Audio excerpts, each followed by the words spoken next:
Ešte pes nemal rok a spadla lavína v Malej Studenej doline pod Mačou väžou.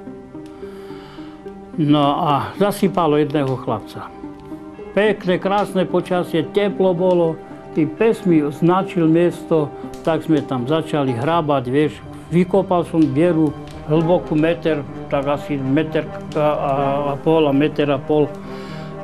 veľkú. Píchali sme sondami, vieš, okolo nič. A pes mi značí, hrábe, hovorím, krucinál, je to možné. No ale ja som robil, vieš, hovorím, chlapci, vy sondujte ďalej, ja sa budem venovať tu psovi.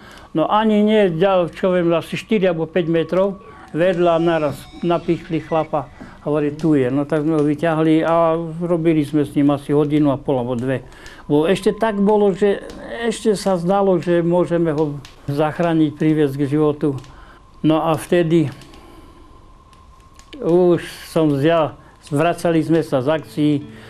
Čo som ja vypočul na to a na túto, vieš, a na hovno psi a neviem čo všetko a po niektorí slzy v očiach. Otočil som hlavu, aby nevideli, že mi je z toho mäko. Preglgával som ti ťažko sliny. Hovorím, krucinál.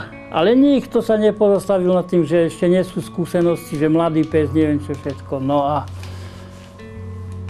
si hovorím, že to bolo taký nepríjemný. Ja si hovorím, no kamaráti, však ja vám ukážem. Zatiaľ som sa.